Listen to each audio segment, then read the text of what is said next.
My dear students, friends, and colleagues, this is a very wonderful poem of Robert Frost, Stopping by Woods on a Snowy Evening. Today I am going to tell you Hindi version of this beautiful poem. Let's begin with first stanza. Whose woods are these? Whose woods these are? I think I know. His house is in the village, though he will not see me stopping here to watch his woods fill up with snow.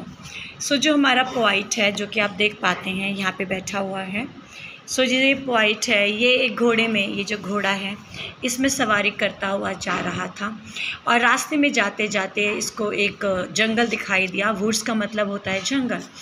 तो ये अपने आप से बातें कर रहे हैं कि ये किसके जंगल हैं, और शायद मुझे लगता है कि मैं जानता हूँ ये किसके जंगल हैं। जिसके ये जंगल हैं उसका घर जो है वो तो गांव में है। हाँ, हालांकि वो गांव में है इस समय और वो ये नहीं देख पाएगा कि मैं यहाँ पे रुका हुआ हूँ और उसके जंगलों को देख रहा हूँ, और उसके जंगल इतने सुंदर लग रहे हैं जो कि बर्फ़ से ढके हुए हैं। सो बर्फ़ से ढके हुए उसके जंगलों को देखने के लिए मैं यहाँ पे ठहरा हूँ, और वो जो व्यक्ति हैं गांव में रहता है और वो मुझे नहीं देख पा रहा है कि मैं उसके जंगलों की सुंदरता को निहारने के लिए जो मेरा सफ़र था वो मैंने थोड़ी देर के लिए उसको विराम दिया और यहाँ पे रुक के मैं इन प्यारे जंगलों को जो कि बर्फ़ से ढके हुए हैं उनकी सुंदरता को निहार रहा हूँ। सो वुड्स जंगल होते हैं। अगर हम राइम की बात करें तो नो, दो, स्नो, ये तीनों वर्ड्स आपस में राइम कर रहे हैं। ए बी ए इसकी राइमिंग स्कीम हो सकती है। My little horse must think it queer to stop without a farmhouse near, between the woods and the frozen lake, the darkest evening of the year. सो अब जो point है, जैसे मैंने आपको कहा कि वो अपने घोड़े की सवारी करता हुआ आ रहा है, कह रहा है मेरा जो ये लिटिल हॉर्स है, जो घोड़ा है, इसको अजीब सा लग रहा होगा, क्वीर होता है स्ट्रेंज, अजीब लग रहा होगा कि आसपास इस जंगल में कोई फार्म हाउस भी नहीं है और फिर भी मैं यहाँ पे क्यों रुका हूँ। तो मैं यहाँ पे रुक गया हूँ तो मेरे इस घोड़े को, ये जो घोड़ा है, इसको अजीब लग रहा होगा कि फार्म हाउस तो है नहीं आसपास, तो मैं यहाँ पे क्यों रुका हूँ इस जंगल में। और एक फ्रोज़न लेक है, जो एक झील है, वो बर्फ़ से जमी हुई है। तो ये बर्फ़ से जमी हुई झील है यहाँ पे, एंड फॉरेस्ट हैं, जंगल हैं जो कि बर्फ़ से ढके हुए हैं, और फार्म हाउस भी नहीं है। तो मेरे घोड़े को अजीब लग रहा है कि मैं यहाँ पे ऐसा क्यों रुका हूँ। उसके ऊपर से आज की जो ये शाम है, ये इस साल की सबसे अंधेरी शाम है, डार्केस्ट इवनिंग है, सबसे अंधेरी शाम है इस साल की। तो आप देख पा रहे हैं कि ये विंटर सीज़न है जिसमें कि बर्फ़ गिर रही है। He gives his harness bells a shake to ask if there is some mistake. The only other sound the sweep of easy wind and downy flake.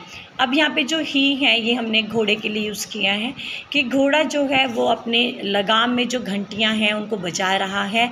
ऐसा लगता है मानो वो अपने मालिक से, ये घोड़ा अपनी इस लगाम की जो घंटियां हैं यहाँ इनको बजा रहा है और अपने मालिक से एक सवाल कर रहा है कि क्या कोई गलती हो गई है, क्या कोई मिस्टेक हो गया है, क्या कोई समस्या है, कोई मिस्टेक है, कोई गलती है, कुछ ख़राबी हो गई क्या, आप यहाँ पे क्यों रुक गए हो। और अभी इस घने जंगल में जहाँ की बर्फ़ से भरे हुए हैं पेड़, हमें केवल आवाज़ सुनाई दे रही हैं। हवा जो चल रही है, सरसराती हुई हवा की आवाज़ आ रही है, और मुलायम बर्फ़ के जो कण होते हैं, फ्लेक होता है बर्फ़ के कण, मुलायम बर्फ़ के कण जो धरती पे गिर रहे हैं उनकी आवाज़ सुनाई दे रही है, और केवल सरसराती हुई हवाएं जो इस जंगल में चल रही हैं उसकी आवाज़ सुनाई दे रही हैं। तो इस प्रकार के माहौल में ये जो पॉइंट है ये क्यों रुक गया है, घोड़ा इस बात को समझ के बहुत अजीब महसूस कर रहा है। The woods are lovely, dark and deep, but I have promises to keep, and miles to go before I sleep, and miles to go before I sleep. So this last stanza जो है ये बहुत ही important है। अब यहाँ पे point कह रहा है कि जो ये जंगल हैं बहुत ज़्यादा प्यारे हैं, बहुत ज़्यादा डार्क हैं, अंधेरा भी है यहाँ पे, और बहुत ज़्यादा घने हैं। ये घने हैं, बहुत सुंदर हैं और मुझे रोक रहे हैं आगे मेरे काम। मुझे आगे जाने से रोक रहे हैं। पर मेरे पास बहुत सारे वादे हैं, मेरे बहुत सारे काम हैं जो मुझे पूरे करने हैं। प्रॉमिसेस यहाँ पे काम हैं, वादे हैं जो पॉइंट को कंप्लीट करना है। उसके जीवन में जितने भी उसकी जिम्मेदारियाँ हैं उनके लिए यहाँ पे हमने प्रॉमिसेस वर्ड किया है। और and miles to go before I sleep. अब ये एक सिंबॉलिक पोयम है। यहाँ पे स्लीप मतलब डेथ है। पॉइंट कह रहा है कि उसके मरने से पहले उसको बहुत ज़्यादा जिम्मेदारियां निभानी, बहुत सारे कार्य करने हैं।